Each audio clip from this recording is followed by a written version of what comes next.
This is the muffler off my MS290. You can see it's all rusted out and the baffle's broken. The saw was low on compression and I heard the rattling inside the muffler, so I assumed that the piston was busted in it. Wasn't really any need at that point in time for me to take the muffler off, so on disassembly, that's when I discovered this. So the saw's going to be getting a new muffler anyway. I already had one because I thought since there were pieces of piston in the muffler, it wasn't worth chancing reusing this old muffler. And also, when I was recording the disassembly, I thought I had all this recording when I was originally saying all this, but I didn't. And on the muffler bolts, when you take them out, or the nuts rather, if they start to tighten up when you're backing them off, tighten them back down just a hair and work them up and back like that and keep spraying penetrate on them, and they should come loose. If they don't come loose, then you can always use a little bit of heat. In worst case scenario, if they break off, the new muffler bolts from China are pretty cheap. Now I'm going to remove the crank seal. Go ahead and remove the circlip from the piston so I can remove the piston.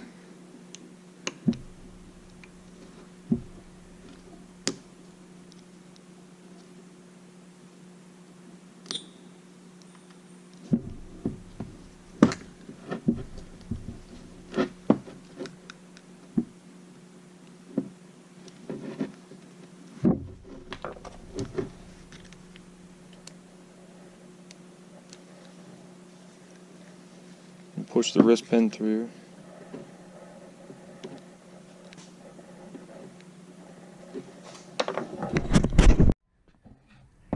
Remove the wrist pin now.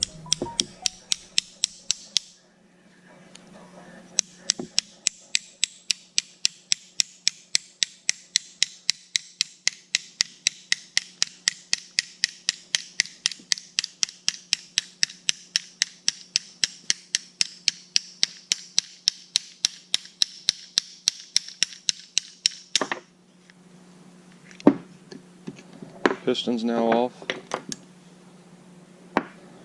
Set the piston pin bearing to the side. To remove the crank bearing, I'm using a bearing splitter. I already have it on the crankshaft.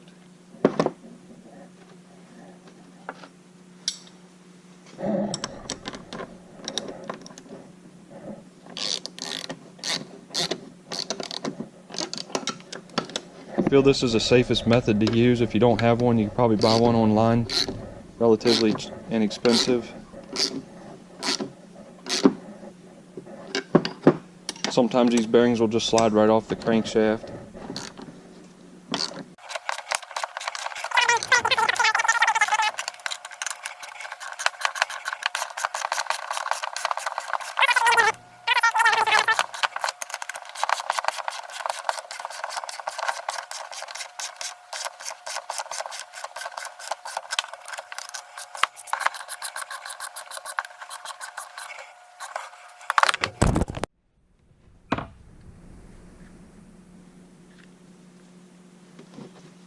Stuck the flywheel nut back on. I'm going to tap on it with a hammer now to knock the bearing all the way off.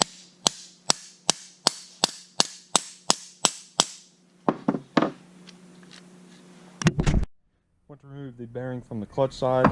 When I put the bearing splitter on there and just barely started tightening the bolts down, I was snugging them up with my fingers, or running them up with my fingers. The bearing popped right off, so that one came off without any resistance, unlike the one on the flywheel side that was stuck on there pretty good. Ready for reassembly of the chainsaw now. First thing I'm going to do is put the bearings on the crankshaft. I got SKF 6203 bearings. Need to remove the seals from the bearings. Just take a pick and do that.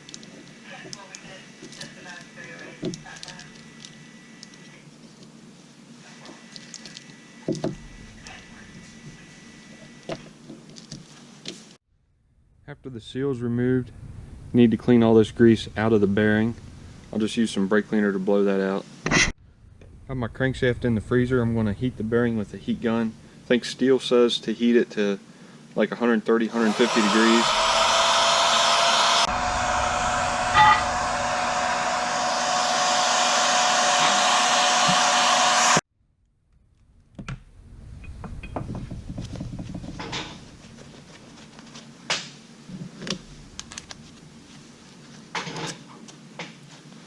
It slid right on.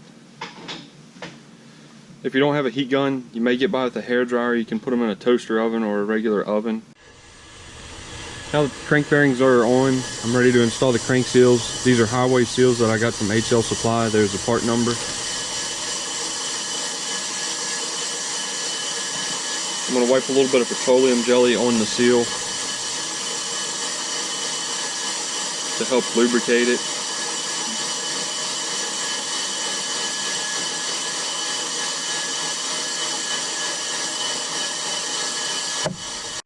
So I'm going to be using this Cross MS290 piston and cylinder kit that came from HL Supply, but instead of using the piston that comes with it, I'm using Cross's new pop-up piston for an increase in compression. This is what the cylinder looks like.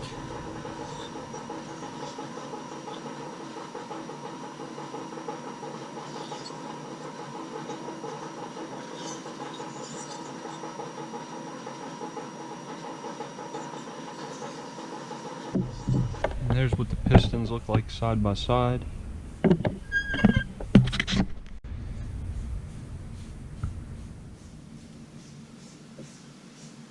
Has a 39 thousandths, well, I'll move the caliper, 39 thousandths pop up on it. The flat top piston weighs in at 70 grams.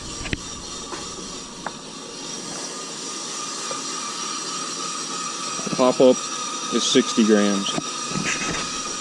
So even though it has the pop up on it, it is 10 grams lighter. I just checked, the skirt width is the same on the pistons, and the grist pin location is the same on these pistons also.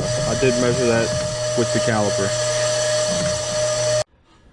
Went ahead and washed up my new piston. Before I put the piston on the rod, I'm going to go ahead and put a circlip in. Circlip is in the piston now. If you look at your piston, it has an arrow. The arrow on this one is pointing that way. This is your flywheel side. This is your clutch side on your chainsaw. So that means the piston goes on this way with the arrow facing away from me. The arrow on the piston always points to the muffler. I've already oiled the piston pin bearing. Go ahead and stick that in the connecting rod.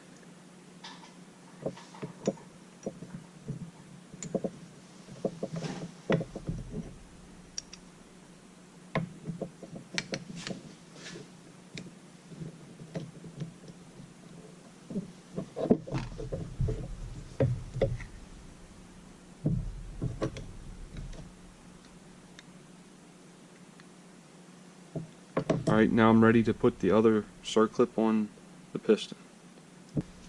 Now time for the rings. If you look, they're angled slightly on the end. They go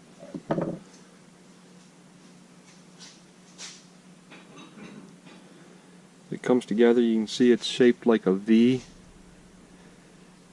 This is the top, this is the bottom. If you look at the piston, there's a pin to locate the ring. I've already put some oil in the ring and put some oil in the piston. You want to be very careful when you install the rings to not pull them too much and break them.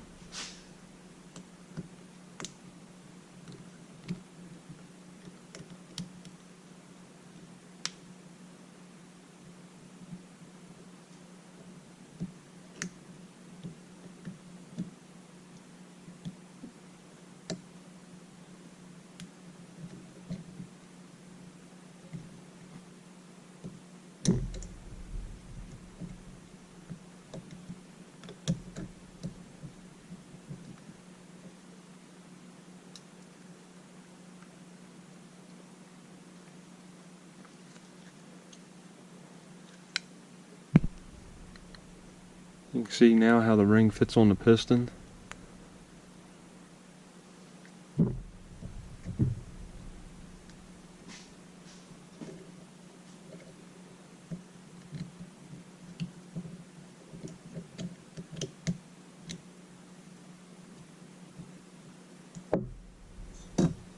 Alright, now we're ready for the cylinder. I've washed the cylinder out.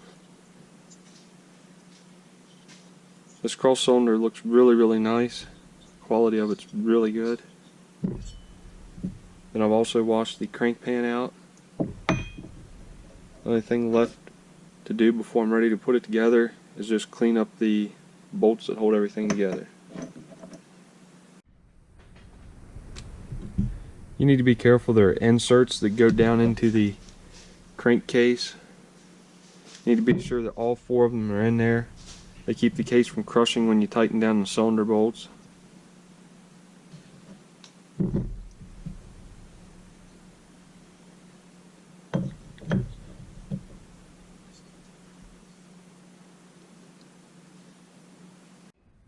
I've oiled the cylinder, the piston, and my crank bearings. I'm ready to put the piston in the cylinder.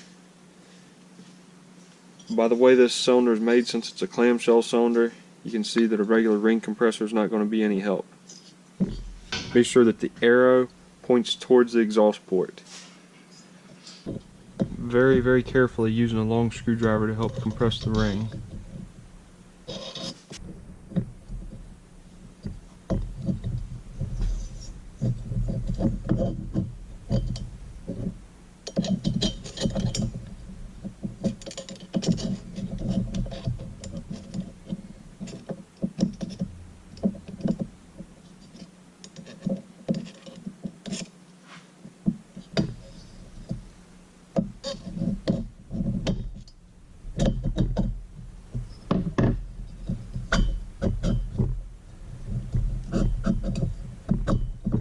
Piston's in the cylinder now. Now the piston's in the cylinder. Before I put any sealant on, I'm going to put everything together dry and practice putting the cylinder down into the crankcase, because it's a little bit tricky, so that way I know exactly how to do it so my sealant does not set up before I get it in there.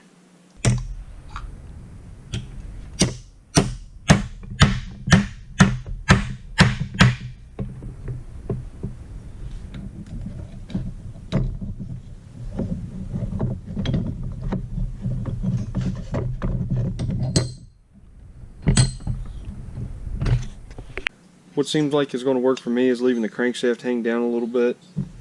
Stick it right in, there down, and then push the cylinder down on the piston.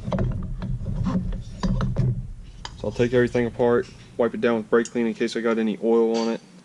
And then I'm going to use Moto Seal as my sealant. Have Moto Seal wiped on the crank pan. Then I also put some down in the corners of where the seals go. And also have Moto Seal on the cylinder and some down in the corners of where the crank seals go. Be sure your seals are pushed in against the bearings.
Now I'm ready to flip it over and put the cylinder bolts on.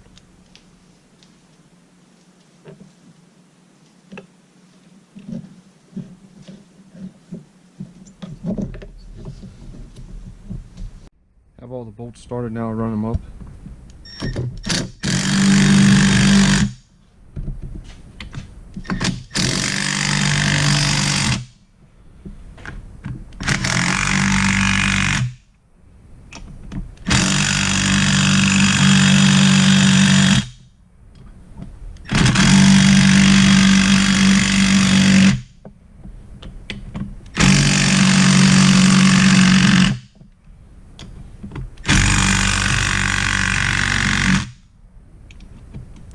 These are actually self-threading screws, that's why they go in hard.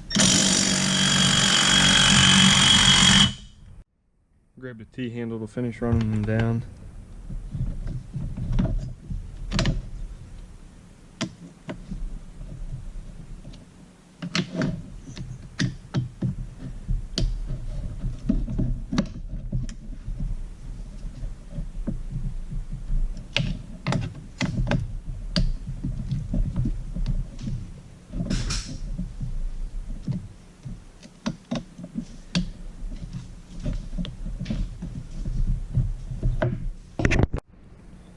Alright, I have the cylinder bolted back up and the bar stud on.